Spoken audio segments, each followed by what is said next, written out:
مساء الخير عليكم. في أي مكان انتوا فيه أو صباح الخير، أهلا بيكم. النهاردة لقاء جديد ومتنوع، وبنحب دايما بنطلع ونشارك معلومات وأفكار جديدة عن الأونلاين بيزنس. النهاردة جايبة لكم إجابة لسؤال دايما بيجيلي. آه، وهو إن البيزنس، هل البيزنس للرجالة فقط؟ لان بيجي لي كومنتات كتير، ايه هو يعني بنشوف كتير البيزنس معظمه للستات مش للرجاله. فانا النهارده جايبه لكم الاجابه بنفسها معانا. معانا الاستاذ فرانسيس والاستاذ ميشيل، اتنين من انجح الناس اللي معانا في الجروب بتاعنا في الاونلاين بيزنس. عشان كده حبينا النهارده نستضيفهم ونسمع منهم ارائهم، ونشوف البيزنس غير فيهم ايه ولما انضموا للاونلاين بيزنس معانا. اهلا بيكم. يعني مرحبا بيكم. انا عايزه كل واحد يعرف نفسه. اتفضل استاذ فرانسيس. مساء الخير لكم جميعا أو صباح الخير أينما كنتم. أنا فرانسيس، عايش في أمريكا وبزنس ديجيتال أونر و بس كده. اهلا بيك، اهلا بيك استاذ فرانسيس، اهلا بيك استاذ ميشيل. مدام اسماء يعني آه. اتفضلي مدام اسماء. ماشي، شكرا جدا. مساء الخير عليكم او صباح الخير، باختلاف التوقيتات طبيعي. انا اسماء عايشة في نيويورك. بشتغل، عندي شغلي الاساسي مجال التمريض واونلاين بيزنس اونر. اهلا بيك يا اسماء، منورانا النهارده. تسلمي. استاذ ميشيل. مساء الخير، صباح الخير. انا بصراحه بنبسط في كل لقاء مع كل حبايبي من التيم واعضاء ربنا التيم بتوع يخليك. الاونلاين بيزنس. ودي فرصه كويسه ان احنا نتقابل النهارده. انا اسمي ميشيل. وصلت امريكا من 8 سنين. وللاسف الحاجه الوحيده اللي بندم عليها اني بدات الاونلاين بيزنس بس من سنتين. يا ريتني كنت بدات من قبل كده، لانه فعلا غير حاجات كتير فينا. واتبهدلت في اشغال كتير لحد ما استقريت في الاونلاين بيزنس، على الاقل اخفف من الضغوط اللي عليا. فرحان باللقاء آه، معاكم النهارده. اهلا بيك وانا استاذ كمان. ميشيل، اهلا بيك. احنا سعداء بيكم برضو. سؤالنا النهارده عن الاونلاين بيزنس، بما ان كل مره بنطلع وبنتكلم عن الاسئله اللي بتجيلنا من الناس اللي هي لسه متخوفه من الاونلاين بيزنس، وبتقول يعني هو هنتكلم عن السؤال اللي هو يعني في التحديد، ان هل الاونلاين بيزنس للرجاله فقط او للستات فقط؟ بما ان معانا اتنين رجاله النهارده من اونلاين بيزنس من انجح الناس اللي معانا، انا هسمع ارائهم. اتفضل استاذ فرانسيس. هل فعلا البيزنس، لما دخلت وشفت الحقيقه في الاونلاين بيزنس، هل فعلا وجود الرجاله اكتر او وجود الستات؟ هو ما بيتقارنش بوجود الرجالة ولا بوجود الستات، بيتقارن بنجاح كل إنسان. فهو عايز إيه؟ هو عايز يرتاح. ما ممكن أكون أنا عايز أدخل البيزنس بس أنا ما عنديش وقت. المدام عندها وقت، ممكن تدخل هي البيزنس وتديره نيابة عني. صح. صح. البيزنس لجميع الأعمار، جميع الفئات، جميع الجنسيات، ما بيحددش لا جنس ولا لون ولا سن كبير ولا صغير ولا أي حاجة. حسب الطموح، يعني لو عندك لا، طموح تقدر تبتدي وتقدر تشتغل وتنجح. ما ممكن أكون شاب وعندي فلوس وعايز أعمل بيزنس وأبدأ حياتي وأكون مستقبلي وأنا عايش مرتاح من بيتي، مش ده تحت شرط صحيح. أكون كبير أو صغير، راجل أو ست. صحيح. صح. تمام. طيب اللي ايه عندنا في قولك في الكوميونتي دكاترة ورجال أعمال صحيح. وستات ورجالة، ما شاء الله، يعني يفرحوا القلب باللي هم وصلوا له حاليا. صحيح. صحيح، احنا شايفين نجاحات مبهرة الصراحة. طب والناس اللي هي متخوفة وواخدة الخطوة، يعني زي ما بيقولوا رجل بره ورجل قدام، وخايفين عشان خاطر مش عايزين يطلعوا على السوشيال ميديا. آه يعني ايه من وجهة نظرك؟ يعني هل السوشيال ميديا عائق ان انت تعمل بيزنس اونلاين وتنجح؟ مع الانفتاح اللي حاصل دلوقتي والتكنولوجيا الرهيبة اللي حاصلة دلوقتي، وكل حاجة بنشتريها في حياتنا ونبيع اونلاين، ايه قولك في موضوع السوشيال ميديا ده؟ أنا واحد من الناس ينطبق عليه الكلام ده. لما جيت أتعامل مع المونيتور بتاعي شرطت عليه إن أنا ما أتفرجش على السوشيال ميديا. اول واحد. أنا أول واحد صراحة كنت ضد هذه الفكرة. واو. وكسرتها بصعب وطلعت. بس يعني أشكر ربنا، الحمد لله. أنا دخلت ونزلت أول حاجة كده إعلان لايك فيرست لايك كامبين، وكان كتابة. وبعد كده حاولت اتجرأ، عملت كذا فيديو ومن غير ما انزلهم عشان بس اعمل براكتس واشوف انها الكويس الكلام. وفي الاخر عملت واحد كده تلقائي ولقيته كويس ونزلته، وهو اللي شجعني. وما كنتش عارف اي حاجة في السوشيال ميديا، ولا اعمل بوست ولا ريلز ولا ستوري ولا اي حاجة، صدقوني. سواء اتدربت من دلوقتي خلال التريننج، يعني كل حاجة وريتك من بسبب خلال التريننج انا التريننج. بقيت بروفيشنال اي تي دلوقتي. يعني دي اهم نقطة نطلع بيها دلوقتي، انك بقيت بروفيشنال بعد ما كنت خايف وشارط على دي حقيقة، أنا مش المنتور بجامل ولا بتاعك أقول انك مش حاجة. عايز أنا تظهر نهائي. عندي، أنا كونتراكتر، أنا عملت ويب سايت للبيزنس التاني بتاعي من التريننج اللي اتعلمته على الأونلاين بيزنس. بقى بروفيشنال. برافو عليك. نايس. دي حاجة بصراحة مفرحة جدا، لان آه، فعلا فعلا بنلاقي نفسنا ان احنا جوانا اشخاص تانية خايفة تاخد الخطوة. يعني احنا نفسنا نعمل حاجات، بس في حاجات مأيدانا، بس الحاجات دي في افكارنا بس، مش على ارض الواقع. احنا في دماغنا، يعني انت بتقول انا مش عايز، انا قايل من بدري مش عايز. بس لما دخلت وحطيت رجلك في البيزنس ولقيت ان الموضوع مش صعب، والتريننج واخدك واحدة واحدة، ولقيت نفسك انك ناجح فيه وبتنجح خطوة بخطوة، مفيش المانع، انت المايند سيت بتاعك اختلف. علشان إحنا جايين من كالتشر مختلف، عادات وتقاليد مختلفة. صح. ففينا ناس متفتحة وعندها شجاعة بتطلع تعمل على التيك توك والسوشيال ميديا فيديوهات وإفيهات وحاجات زي كده. صح.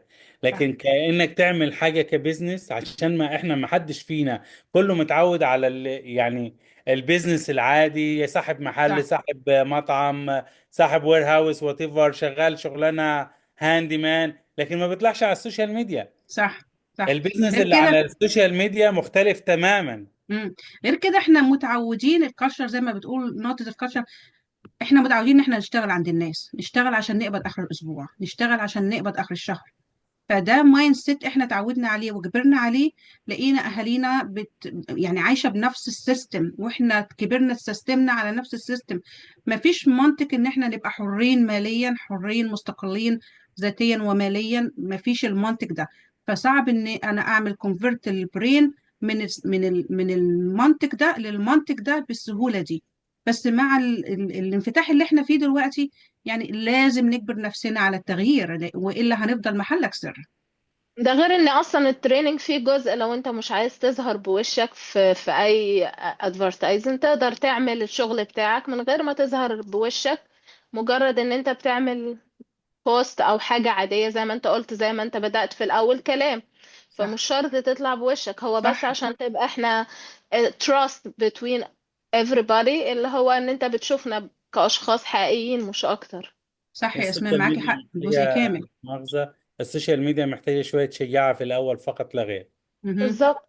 بالظبط. وده هو بقى اللي هي دي النقطة اللي بنقول عليها، اللي هي التحويل، يعني ترانسفير المايند سيت بتاعنا القديم باللي حاصل دلوقتي، وان احنا نتماشى مع الجو اللي حاصل دلوقتي، والانفتاح اللي حاصل، يعني كل موضوع السوشيال ميديا ده، يعني كل حاجة انقلبت من ما كنا حسينا ان احنا متأخرين جدا. قولي لي يا اسماء، ايه رأيك بقى في اللي حاصل دلوقتي؟ قولي لي انت. هسيب المايك لأسماء. لا، هو بس الواحد بيزعل شوية لما بيشوف الناس مشككة صح. متشككة من موضوع الاونلاين بيزنس، على الرغم ان احنا اشخاص حقيقيين قدامهم. كوميونيتي كبير، تقريبا 250,000 شخص في كل مكان في كذا دولة حول العالم. يعني حاجة كنت لسه بسمعها، ودي طبعا زعلتني، وخصوصا الكوميونتي بتاعنا المصري. يعني مثلا في منصة تداول ما في مصر، هم مش شايفين مين اللي ورا المنصة، هم مش عارفين مين اللي بيدير المنصة، مش عارفين أي حاجة. فمجرد قالوا لهم تعالوا هتحطوا فلوس وهتقبضوا وانتوا خلاص من غير ما تتعبوا ولا بتاع، وهتاخدوا فلوس وهتعملوا فوائد وبروفيتس قد كده. المنصة جمعت 11 مليار جنيه واو. من الشعب.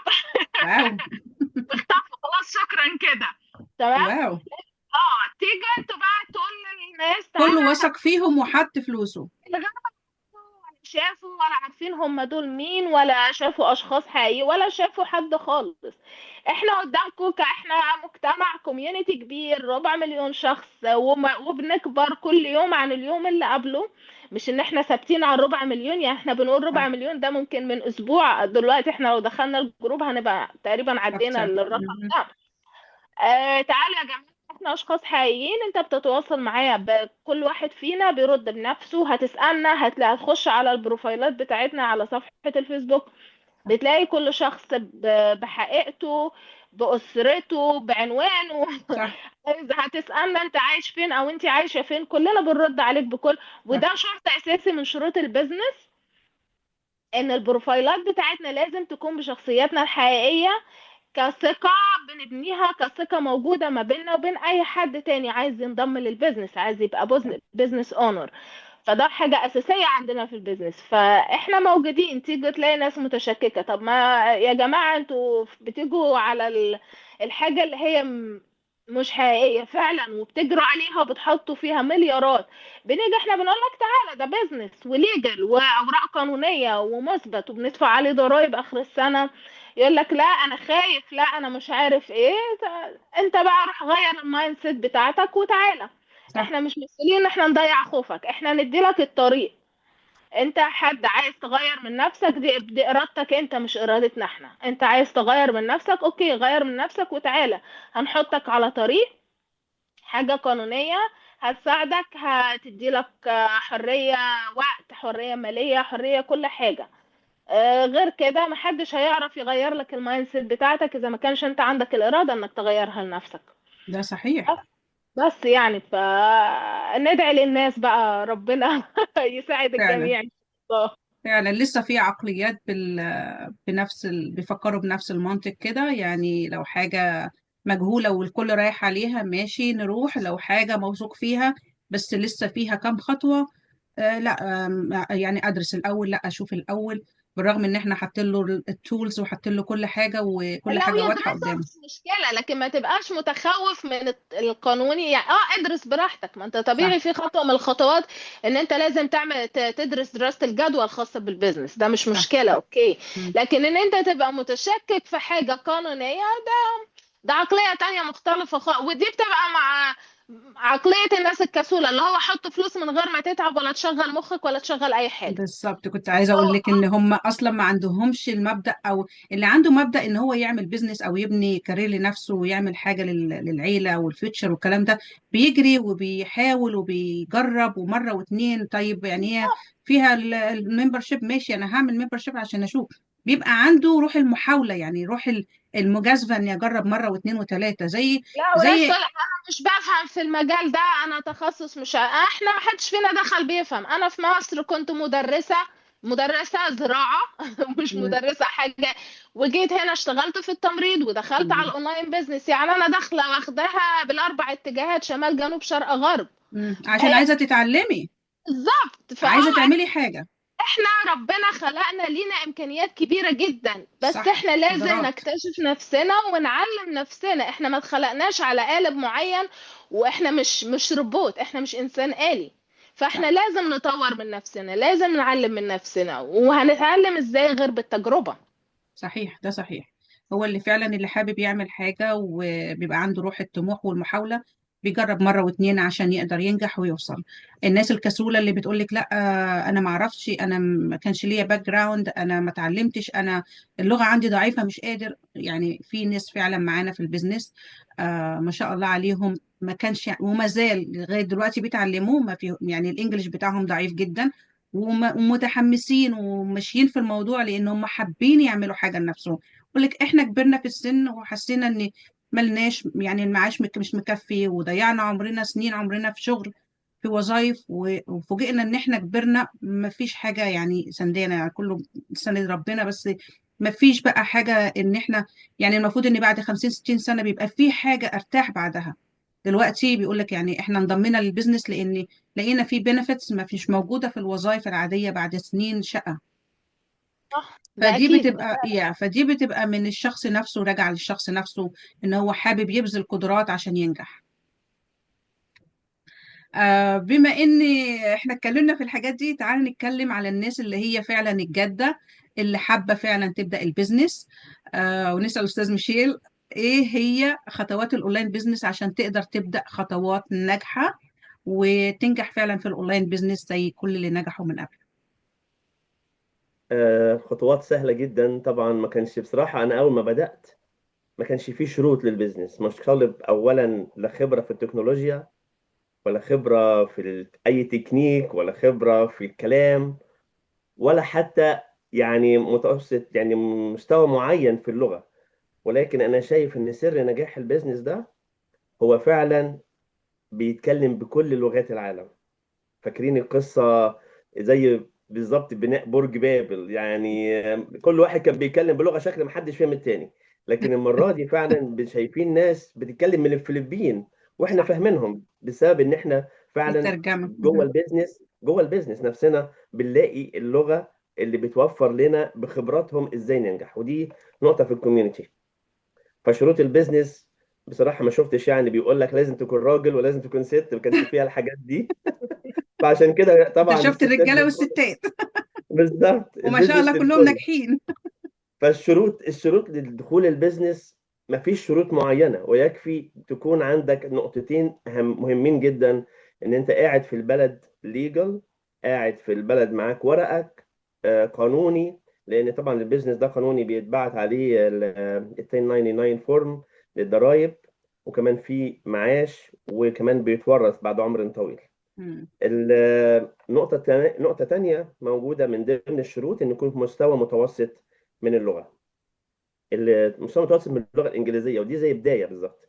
ومش شرط يكون الواو أو في الإنجليش يكون فلوينت، لا. الحاجة الداخلية لكل واحد عاوز يبدأ لازم يكون عنده بالظبط زي طائر كده بيطير بجناحين. أول حاجة ثقة بنفسه، والإيمان بفكرة البيزنس.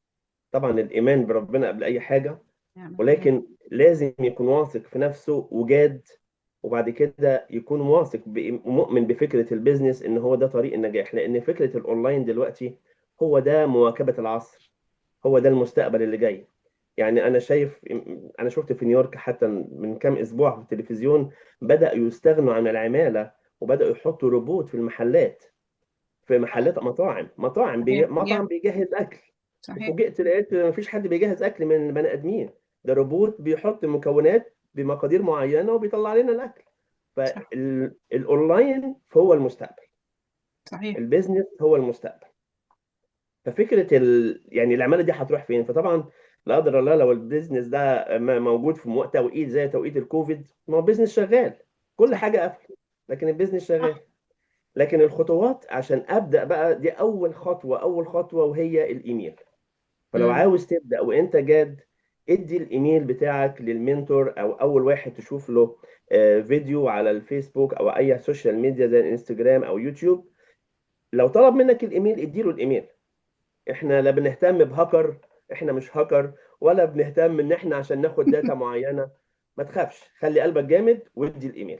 غير كده آه، الايميل ده، يعني الايميل ده تقدر تعمل ايميل واثنين وثلاثه. يعني الايميل ده بنحطه في السوبر ماركت لايك شبرايت، وبنحطه في سوبر ماركت لايك ما سامس اعتقدش كلاب. يعني ان الايميل ده حد بنحطه في اي مكان. ما فيش حد ايميله يعني متوصل بالبنك المركزي عشان يبقوا خايفين منه يعني ده. يعني الايميل دي حاجه طبيعيه عارف جدا عاديه. اي عندنا واحد بيروح يقدم على شغل اول حاجه بيقول له حط الادرس والايميل والتليفون بالظبط. والسوشيال صحيح. سيكيورتي. والسوشيال ده عارف، كمان احنا ما والسوشيال انت بنطلبش عارف كل سيكيورتي، ده. الايميل، وممكن ما يشتغلش ولا يردوا عليه اصلا. بالظبط. ده الايميل ده عارف بالعنوانه بالعربي كده اسمه البريد الالكتروني. صحيح. صح. البريد الالكتروني يعني تبع حاجه يعني انفيزبل، بس هو موجود معاك anywhere. فالتواصل جوه البيزنس عن طريق الايميل. انا بستغرب لما واحد يجي لي يقول لي انا ما عنديش ايميل وبيكلمني من فيسبوك. طب انت عملت صحيح. كرييت اكونت ازاي من غير ايميل؟ صح. ده حقيقي. صحيح طيب اوكي، بيحصل. انت مش عاوز تديني ايميلك، اتس فاين، اتس اوكي. ولكن الايميل ده اول خطوه. وكمان الايميل هو دلوقتي التواصل ما بين البيزنس. احنا في نقطة جميلة جدا مريحانا كلنا في البيزنس، واحنا كلنا لامسينها عارفينها كويس جدا: ان البيزنس اوتوميتد، هو اللي بيشتغل بدلنا. فانا صح. لما باخد الايميل انا لو جالي النهارده 10 ايميلات مش هبعت 10 ايميلات لكل واحد، هفضل اكتب كل 10 ايميلات. لا خالص. البيزنس هو اللي بيبعت الايميلات للناس. فنظام البيزنس هو اللي بيبعت الايميلات مش احنا، ولكن بيبعتها باسمائنا. ليه؟ السيستم الموجود في البيزنس، صح. بالظبط. بالظبط، السيستم اللي جوه موجود في البيزنس هو اللي بيشتغل بدلنا، وده اللي موفر وقتنا. أنا ده اللي موفر بصراحة وقتنا. مبسوطة أوي، متشكرة يا أستاذ ميشيل على توضيح النقطة دي، لأن الناس مفكرة لما بنطلب الإيميل إحنا هناخد الإيميل ونبعت ونكتب وكلام من ده. لا خالص. ومتخيلين إن الإيميل جاي مننا ليهم، مبعوث مننا ليهم. بالظبط. ولكن كان في واحد مره بعت لي قال لي انت بصراحه الايميلات كل يوم، وانا مقتنع بالفكره، بس كفايه ايميلات خلاص. مش احنا اللي بنبعت، انت معانا في الجروب اوكي دخلت وخلاص. كمل. بس ممكن تشوف، لو شفت الويبينار الورك شوب مره، هي بتتكرر كل اسبوع مره، بتتجدد كل اسبوع مره. فاول نقطه هي الايميل. ابدا بالايميل، وبعد ما يوصلك الايميل بيبقى داخل الايميل شويه تفاصيل. من السهل جدا لما عندكش المقدره انك تفهمها بالانجلش، من السهل جدا ان هو ياخد التكست ويعملها ترانسليتد بالجوجل ترانسليت. من السهل. وبيبقى فيه لينك داخل الايميل عشان يشوف الويبينار ورك شوب. لو شاف الويبينار ورك شوب ده حوالي 40 دقيقه، مش بيزيد عن 40 45 دقيقة. فبيتنقل للخطوة الجاية، بيبدأ يكلم المنتور معاه ويقول له أنا شفت الويبينار، قريت الإيميل. فبيبدأ يدخله لجروب تمهيدي. جروب تمهيدي إن هو يقدر يكتسب الخبرات أكتر، يعرف إزاي الناس نجحت، في أمثلة حقيقية بأسمائها بصورها بحساباتها الحقيقية. فبيشوف إن في فعلا إزاي نجحوا، إزاي حققوا مكاسب، إزاي بدأوا خطوات وسنين موجودين في البيزنس. فبدأوا إن هو يخشوا في الجروب ده. من داخل الجروب ده بيبدأ في الإيميل، بيبقى معاه ومع المنتور فترة، وبيقول له أنا خلاص ممكن أتنقل للخطوة الجاية. الخطوة اللي بعد كده إن هو المنتور بيقول له خلاص ممكن تدخل معانا فترة تجريبية، بتبقى لمدة شهر. الفترة التجريبية دي بتدفع اشتراك $149. $149 دول قابلين للاسترداد في حالة عدم قبولك استكمال البيزنس. وده قليل جدا لما بتحصل، لأن أغلب الناس لما بيدخلوا بصراحة يقول لك كم انقلني على الخطوة اللي بعدها. صح. أنا بصراحة أنا دخلت مش لسه أنا فاكر متفهمين. أنا فاكر إن أنا دخلت البيزنس بعد 12 يوم بالظبط. أنا قلت عايز أدفع $149 بعد 12 يوم من الجروب. قريت قريت الفيديوهات، قريت الخبرات في الجروب، شفت الفيديوهات الموجوده، وكان في يعني امثله حقيقيه نجحت. فقلت هو وماله وماله يعني، واي نوت. وفعلا خلينا نجرب. $149 بتدفعهم، وال $149 دول فيهم كذا بينفيتس. $149 دول بيدوك فتره تدريبيه لمده شهر، بتدرس البيزنس، تدرسه، بيديك 8 فيديوهات، كل فيديو تقريبا 30 35 دقيقه. طبعا قدامك شهر انك تشوفهم، ممكن يخلصوا في اسبوع حتى. لو كل يوم فيديو هيخلصوا في 4 5 ايام. آه بتتنقل من الجروب التمهيدي للجروب الرئيسي اللي هو وصل اعدادهم دلوقتي عدد 250,000. صح. وبتشوف الناس نجحت ازاي، بتشوف الخطوات التمهيدية، وبتدرس البيزنس من جوه الجروب معاهم. لو عندك أسئلة بتطرحها بتلاقي إجابات. فبيبقى فيه احتكاك اكبر، تعامل اوسع. بتلاقي اسئله وبتلاقي اجوبه، بتجي لك اسئله في دماغك وممكن تسال ونجاوبك عليها.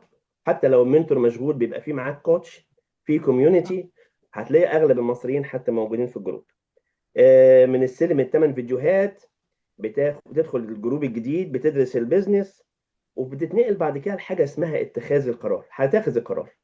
صح. اول اتخاذ قرار تقول مش عايز اكمل، فبتقول خلاص اوكي فرصه سعيده، بنرجع لك بس ال $149. بس قبل نقطتين: قبل ما تعمل الكوتشنج كول، وقبل انتهاء ال 30 يوم. لان لو عملت الكوتشنج كول ممكن تفقد الريفاند، او لو عدى 30 يوم برضو ممكن تفقد الريفاند. ولكن الناس اللي كانت بتاخد الخطوه دي الحمد لله كانوا قليلين. وفعلا اغلب الخطوات اللي ممكن يكون عندهم صدف تانية، وبنلاقي بعد شهر واثنين وثلاثه الناس اللي عملت ريفاند وخدت فلوسها بنلاقيهم رجعوا تاني. صح، صحيح. احنا شفناهم كتير قوي.